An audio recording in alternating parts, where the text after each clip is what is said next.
Hello everyone. Today I'm going to talk about my project, image automation of SFO crime prediction using different AI methods.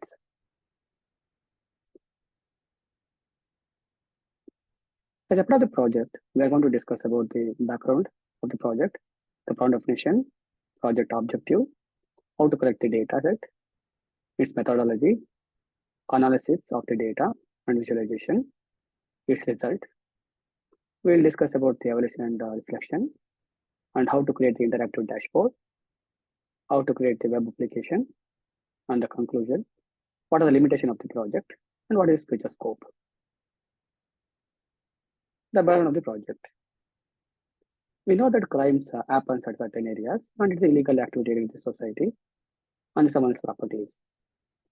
Crimes are increasing every day due to awareness of the criminals, the technology, and the modern devices, and even social media. The crime offenders, they are rather venturing unknown territories, frequently committing crimes in the specific areas with a no or comfortable will, such as home, work, school, shopping, and entertainment areas. Crime analysis deals with investigating and detecting the crimes, along with the connections to convict. The problem, if you think about the different data sets of the crime, so the attributes names are different, but they have the similar in structure. And there are some attributes which are present in one of the data set, but not in the other data sets. Whenever the tablet data comes into picture, we always go ahead with ML algorithm. And the quality of the data is important in the data set because that is the most important factor for the analysis. And in order to build the model, we need to focus on the different features and also how to extract the features from the different attributes. Here, the focus is completely on the Python, how to use the Python for all the tasks of the project. The objective. Here, the data what we have consists of spatial and temporal relationship of the crimes. So we are going to predict the category of the crime. The project addresses the limitation of the existing paper and look towards the enhancement of explore the usage of ANN technologies or methodologies on the given SFO crime data set. The existing paper, I want to show that. This is the IEEE paper. They are using only ML algorithms to predict the category of the crime. And they have used the data set of trial and test data. So please go through this paper. So it has more details.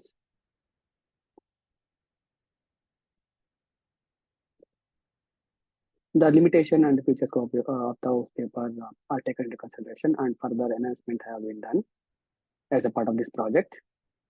And in the previous paper, they have used the different tools so to create the map, dashboard, and other things. Here in this project, I have completely used only the Python to create a map and other visualization. We'll discuss more about that. And also the scope of this project is to extend on the different data set of different cities on the crimes data set and use existing code, how we can flexibly use the code of the SFO crime code on different data set. And also focus on deep dive into the board instead of the crimes and its resolution also. And in this paper, we will discuss about ML algorithms, the Arduino network, how to use the TabNet, and time series analysis on the SFO crime data set.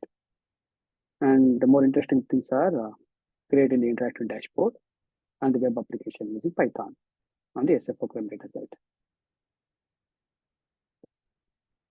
The data set is collected from the SFO website. It has data from the San Francisco Police Department Crime Intelligence Reporting System. It consists of two files. One file consists of the data from 2003 to 2018, and the second, the CSV file, consists of the data from 2018 to present. The data consists of 9 to 10 required features or attributes columns. There are many columns, but 9 to 10 are the required features. And incident categories in the first file we have 37 categories, and the second file we have 56 categories. So what are the methods we can use to analyze these and create the models? First, we need to identify the required features and address the missing values of the particular features. We need to extract the feature. So for example, if you have a date field or a time field, we need to extract the day, year, month, hour, seasons, time of the day. And machine learning algorithm or deep learning algorithms are better fit for the numerical uh, data. So convert the character categorical into numeric categorical and convert to a numeric values where and all necessary are float. So in order to ensure that our trained validation and test data set has all the categories of the data, so ensure to split properly. So to analyze the data, aggregation is one of the key factors, and standardized method is used so that we can see a even data for the better modeling. The distribution of the data will be better for the by when we standardize the data. And also, since everything we are going to build as a part of the Python, so we are going to identify the required libraries that are should be installed as a part of the Python. So analysis. So we'll focus on the code so that it will be easy to understand.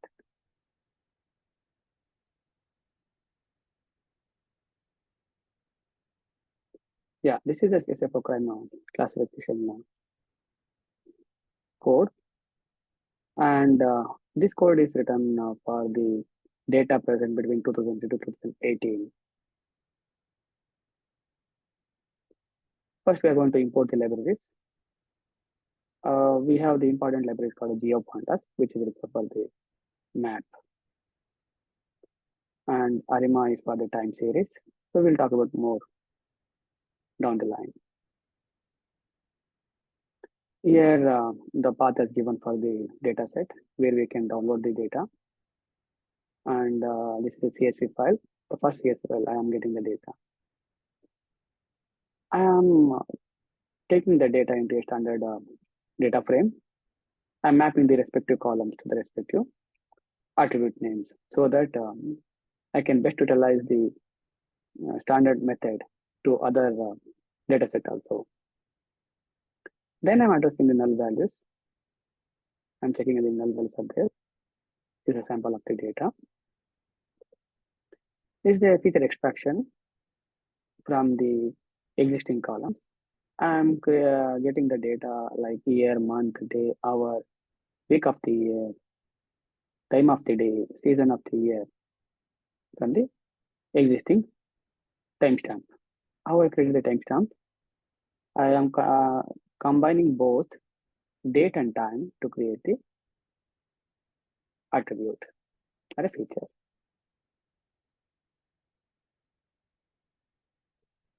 We'll do a analysis. I am filtering the data where the data is not equal to attitude not equal to 90. So they are the data that does not contain the required values. So I am excluding those values. So my data contains the value which is excluding this value. So as a part of visualization, first we'll analyze the distribution of the day of the week, number of polish distance, and the resolution, and the incident categories. If you see the day of the week distribution, we can see more number of incidents happening on Friday. And if you see the number of incidents falling into police districts, more number of incidents are falling into southern police district. And resolution, yeah, most of the things are not resolved. Maybe since the data is old, looks like it is not completely updated. In the case of incident categories, we could see Lawrence here chapter is the one which is falling into more number of incidents.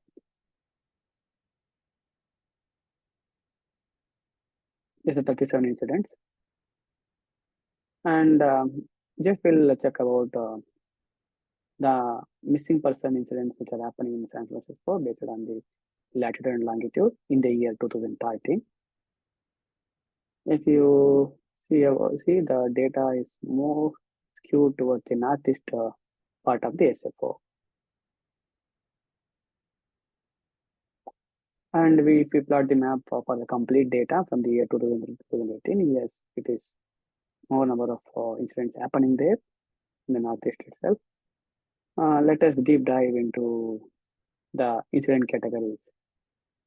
When we look towards, yeah, so northeast part is a quite risky place where more number of incidents are happening. So for the map, we'll jump into Google Colab.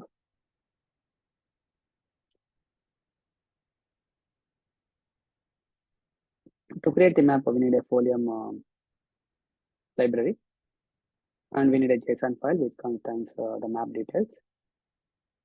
And this is created on the basis on the OGs and the incidents happening. If you see the more number of incidents happening in the particular area.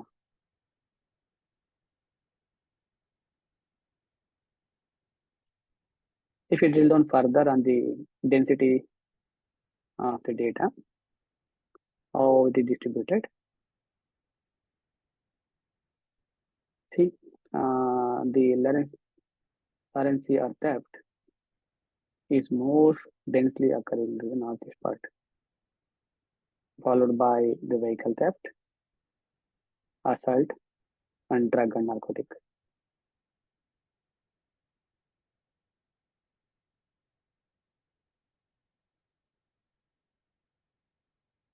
We look towards the top 15 common crimes as we saw based on the density map. These are the top crimes happening in SFO. We look towards the distribution of crimes based on the day. If you see the Friday is the peak period where more number of crimes are happening. That too, on Friday we can think of more number of crimes like burglary and missing person. When you look towards the resolution, we could see a few are resolved. And we will move towards the distribution of the crimes based on the day. That is Sunday, we'll take a Sunday and we'll specific to the particular year 2011. We see during the summer and winter season, more number of crimes are happening. And as I look towards the particular June month of every year from 2003 to 2013, we could see more number of crimes happened in 2013. And if you look towards the month on a particular year like 2013, see the fall and the beginning of the winter is more prone to crimes.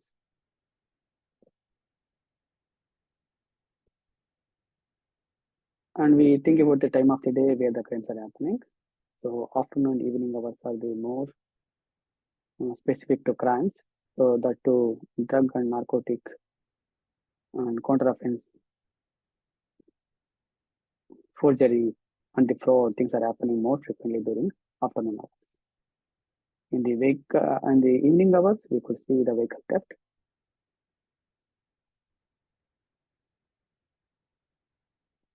If you look toward the season of the year, autumn and spring are the main seasons where more number of crimes are happening. So this is for the data analysis for the year 2018. Similarly, the similar set of the code I have used for the data of 2018 to present. The data, just the mapping the column to a particular standardized data frame is necessary. Once you're done with that, remain things are almost same. There are not much changes. In the code, exact code, you can use it. to do the complete analysis. And only the difference I could see in the data from 2018 to present is number of incident categories are high in number. I have combined some of the categories from the 56, I reduced to 50 categories. Here also we could see the data is skewed towards the northeast part. So it is clearly showing that northeast part of the SFO has more number of crimes happening. For the map, we'll go to the collab. We could see the Lawrence theft is the one main thing where more number of crimes are happening.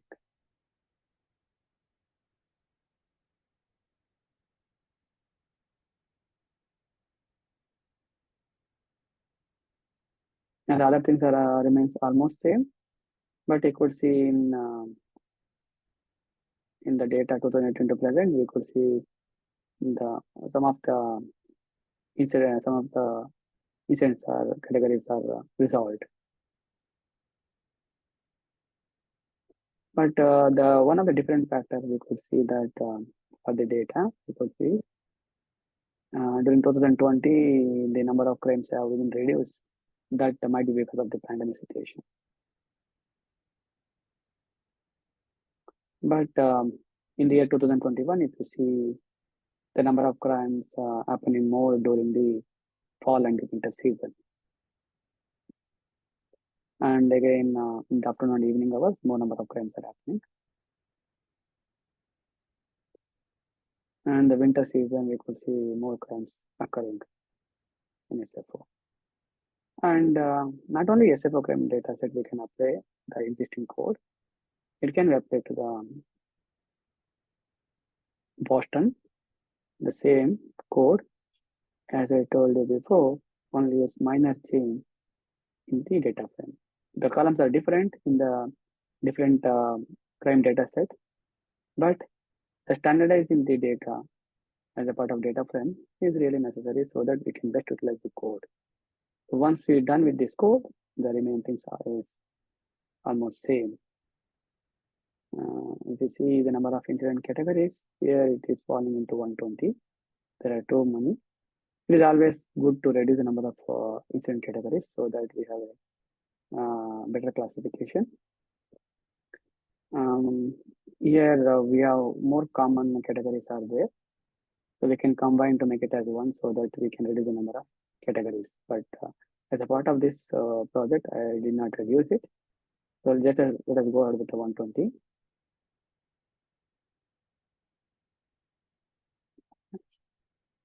And if you see here in the Boston dataset, we can see the distribution is even across all the location of the Boston.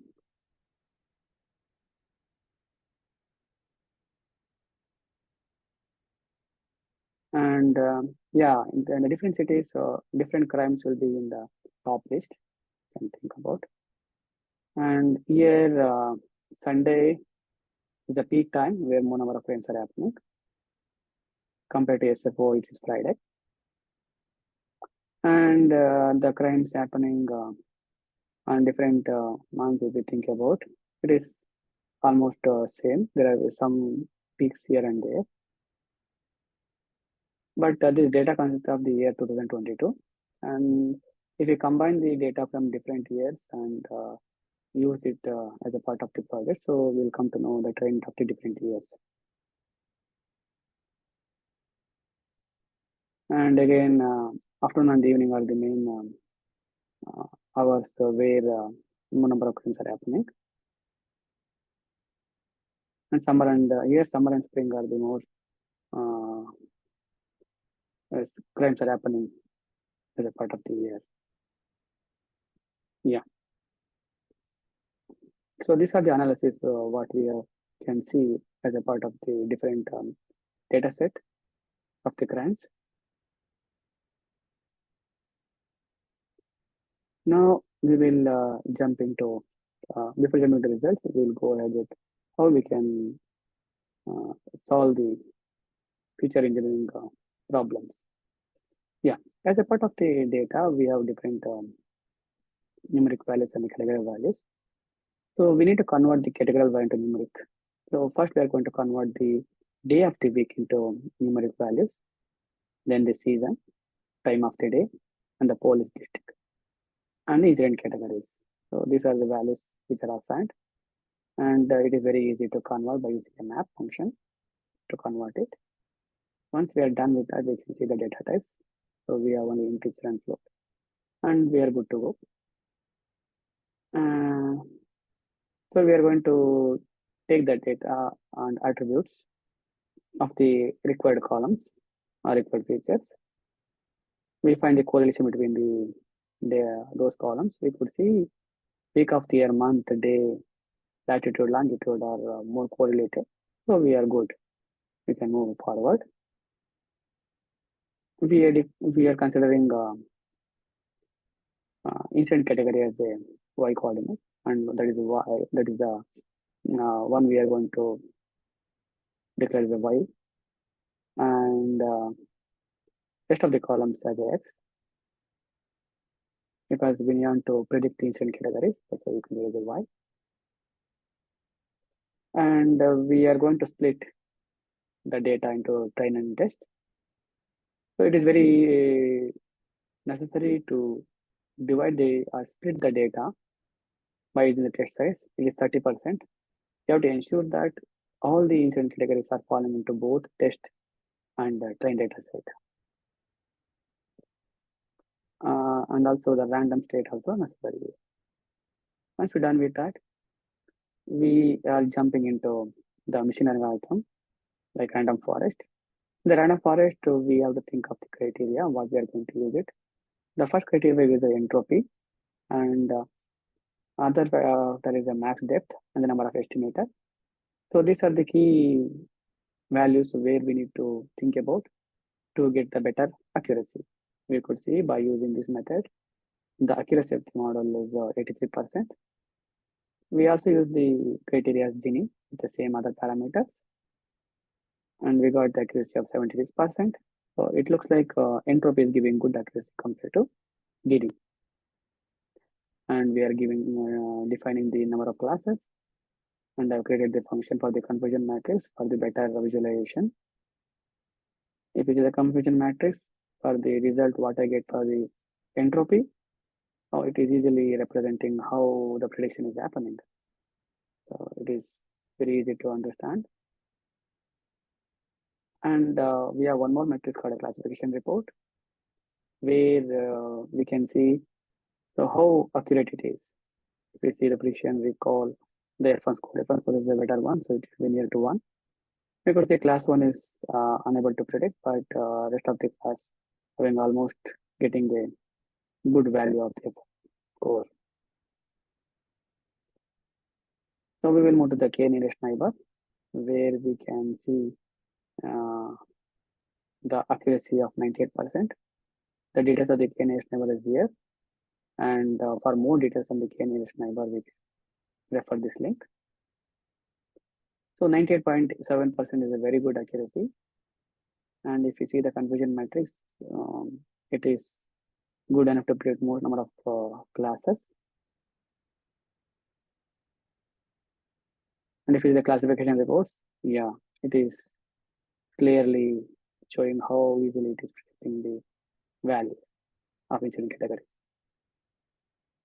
So as a part of the tabular data, always we'll look over the machine learning algorithm. As I mentioned before, we are extending to use the artificial neural network. How better fit for the tabular data. So this link will give more details on the artificial neural network. So in order to use ANN method, we need to install the library TensorFlow. And we need to standardize the data for ANN methods. So first we are going to transform the data and converting this the prediction values into predicted y column values, test and time into categorical values. This is the model which is built.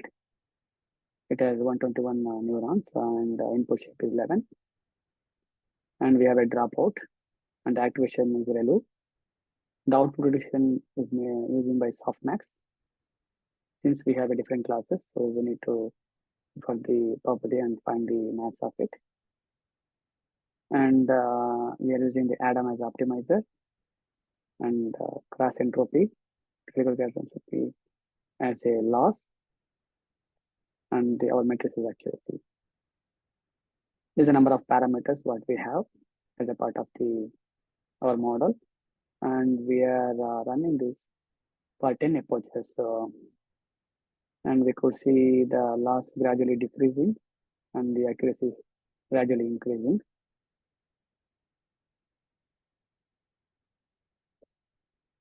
And if you see about the confusion matrix, yes, it is able to predict the most number of classes. And accuracy of this, if you see, the accuracy is falling into 80%. It's a good accuracy, but still some of the classes are here and there, but it is able to predict more number of classes, the perfect values. We also explored on the TabNet. TabNet is one of the methods for the table data. So we'll explore more on this. If you want more details, please refer this link. For the TabNet, you need to install TabNet libraries. So here we need a validation data. So I have split the test data into test and train and we need validation data. So we split the train data into train and validation, and the test data remains same. So we need to ensure the data should be consistent for all the models creation. So that's why the train and test is untouched. The data is same. Here, as a part of the TabNet, we have different parameters. The most important parameters are like learning rate, decay rate, and the batch size. All these are defined here, if you see. So these are helping in fine-tuning the classification and also getting the values for the and training the model.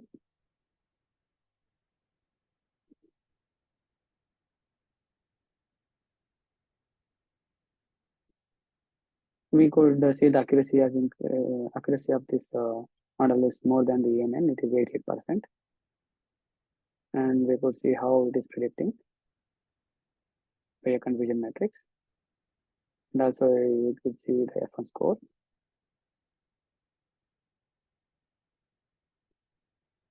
The time series analysis. We are going to apply time series analysis for the year 2013. And more details of the time series analysis can be seen in this link. For the time series analysis, we need to ensure that and the data is accurate, so that we can have we can predict the data categories, number of categories, because it always depends on the previous trends. We can see the auto correlation of the data, how it is correlated.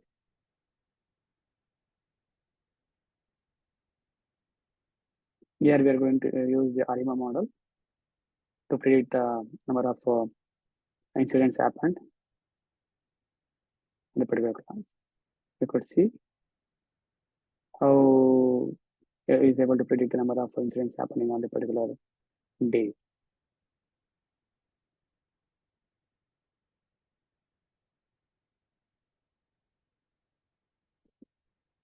So here the RMS score is 37.33. So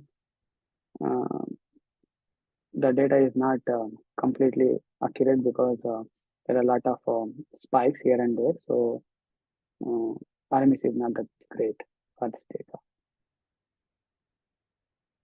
And a similar method are applied to the data of 2018 to present.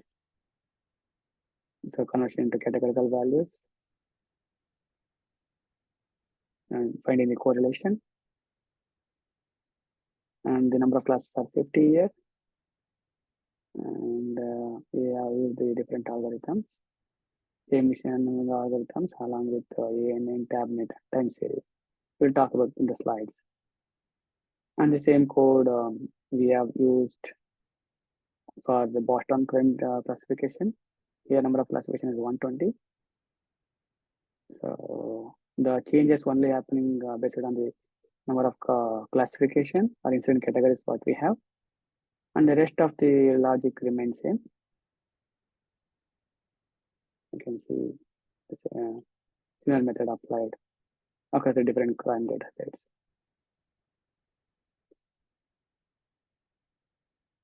Yeah, here if you see the result, so the evaluation metrics include confusion metrics classification reports, as I showed before.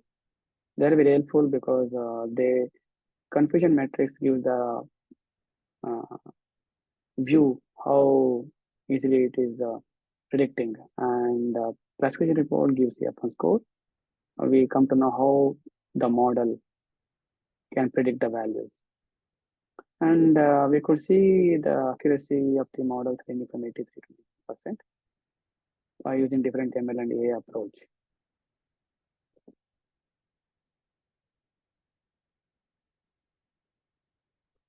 Here is the complete summary of the result. The data of 2003-2018 has good accuracy of all the models compared to others. But the Boston crime data set having less accuracy compared to SFO crime because Boston crime has only 2022 data. If we had more amount of data, we can see good accuracy.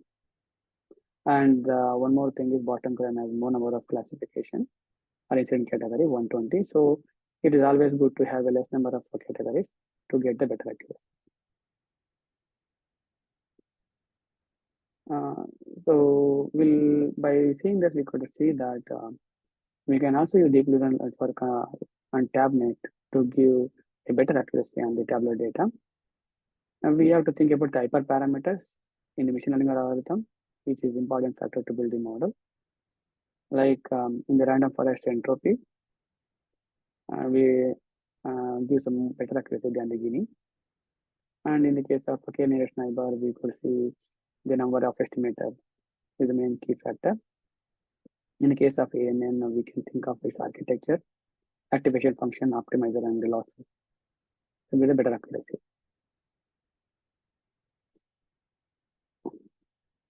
And so learning decay rate are more important in TabNet. We observed that.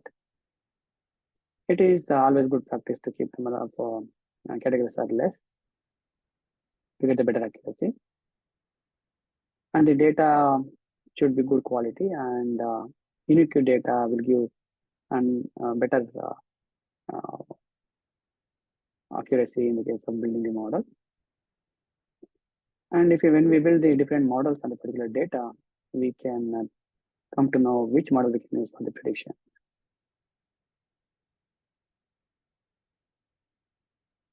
This and all we already discussed when we are discussing the code.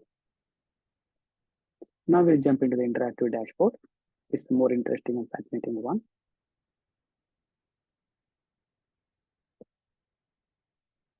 As a part of the interactive dashboard, we need to focus more on the libraries like Folium and IPV widgets. Here we have to consider the particular attributes of the columns. And as a part of this interactive dashboard, I'm considering the police duty, incident category, and the day of the week. I'm going to identify the unique values. And I'm going to consider the maximum of 10,000 rows as a part of this dashboard, interactive dashboard. The minimum is 250 and the value I set as 1000. And I'm already selecting two values like a southern and central as a whole district in a filter condition, and incident category vehicle theft, assault and robbery. And as a part of day of the week, I am considering 3 days, Friday, Saturday, and Sunday. These are the widgets we have to define. And we have to create a function which can invoke these widgets.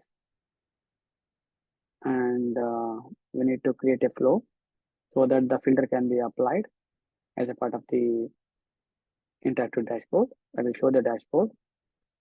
For example, if you see one, this tick will be passed to category as a filter, and then category will pass to the day, so that when we apply filter, it should filter all these three values based on the selection. And this is going to show the interactive map.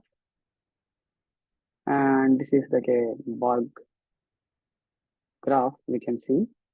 Here is the interactive dashboard. If you see the selection of this,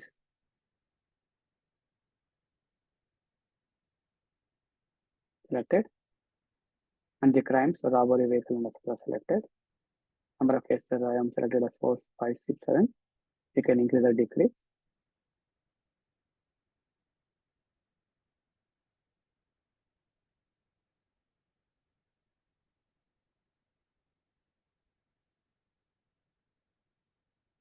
Here we can change the selection. As and when we change the selection, it is changing the number of parameters. You can see here, it is changing. We can run it again.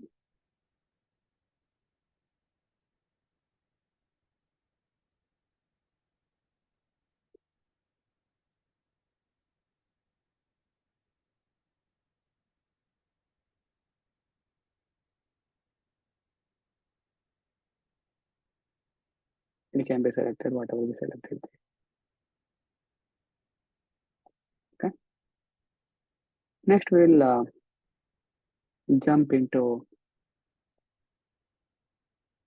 Webapp. So this is one of the fascinating one. For the creation of the Webapp, first we need to create the ML code. This is the first line of the notepad. Sorry, not this one, Jupyter notebook. Here we are going to define it. So what are the different columns I want to define? As a part of the data, I'm filtering the data based on the category, day of the week, the district.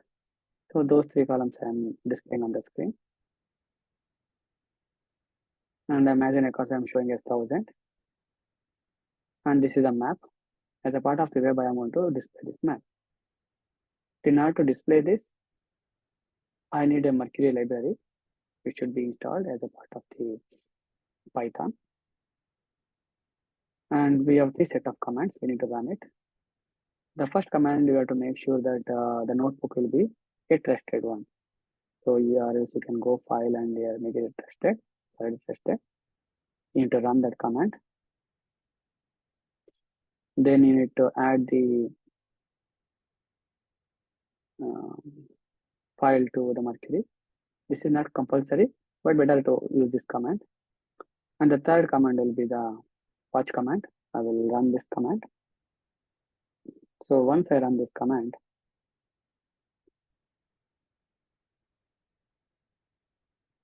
it will create the Webapp. And you can see the link which is created here. You can copy this link. And you can see here.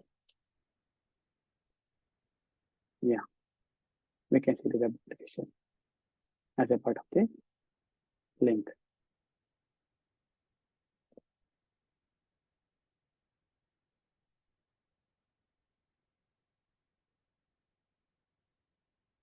Yeah, by seeing all these things, we can conclude saying that most of the time we'll jump into ML algorithms for the classification, but we can use other methods like deep learning methods and time series, TabNet on the tabular data to get a better accuracy also.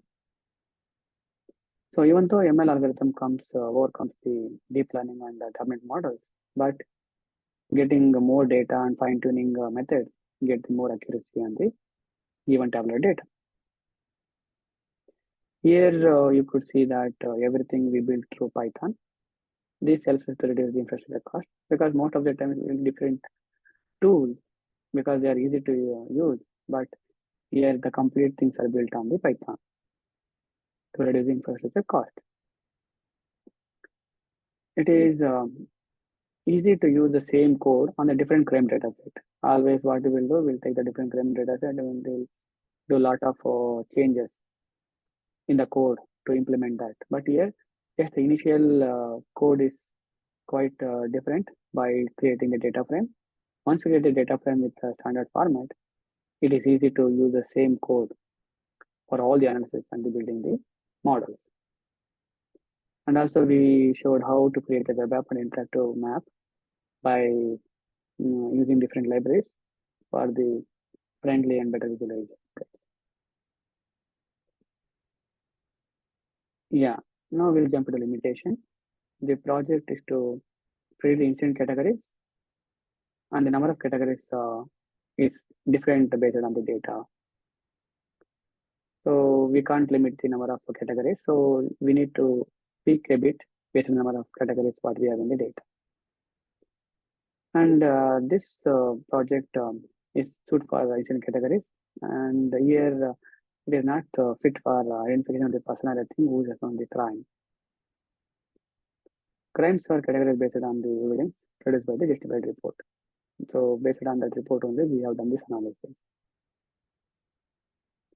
So we try to link the population of the geographical area to link to the crime, but it is very difficult to get the census data based on the physical location.